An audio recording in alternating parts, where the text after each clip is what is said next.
as a fear coach, I find that it's the most challenging path that I could have come up with as a lifestyle, right? As a means to use what I've learned, right, through my own experience, through dealing with all kinds of fear. Some, coming back from accidents. I've done that one. Been grounded for a very long time because of injuries and had to get back in the saddle, so to speak, in the sky.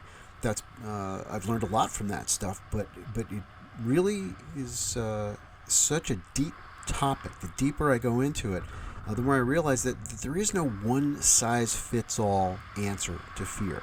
There are certain things that we have to kind of keep in mind when we're feeling a lot of fear, whether it is sort of warranted physically or not, whether it's you just with the racing heart in bed worried about bills. Everybody goes through these experiences, and yes, I still hold that breathing is one of the most important keys for kind of getting a handle on it, getting started, where you can process the experience and sort of calm yourself down and even view it through new eyes, through a sort of a different perspective where you feel empowered by it, where you feel thankful for it. The beginning of that is the big breath, right? So the part about that I want to remind folks of is that when we breathe bigger, it does require us to sort of force the inhale larger than our fear is allowing us to do at that point. When you're feeling the adrenaline sort of build up, the intercostal muscles around the rib cage, it sort of squeezes tight. Everything's sort of bracing for impact. And a full, long, slow inhale is kind of challenging. So you got to push it. You got to open it, and you hold it on the high end, right? When you're all the way in, hold it for a moment, create a new muscle memory in your rib cage, and then slowly come over the hill, slowly exhaling out.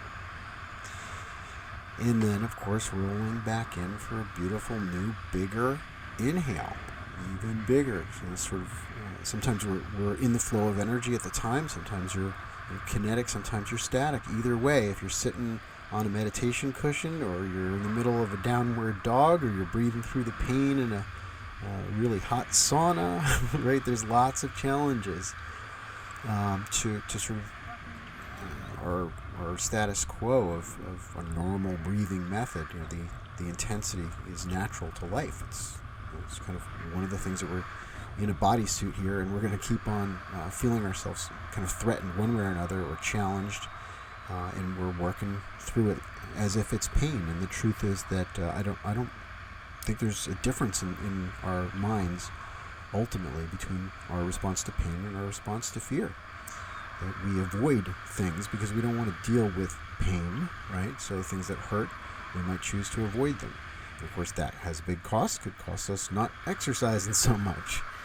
The other side of it is, if you're avoiding something that is requiring your attention, that you have to really focus with positive eyes, with the solution mindset, that does require a deliberate action and a forgiveness of yourself for when you do feel a little fear and little sense of humor come back in.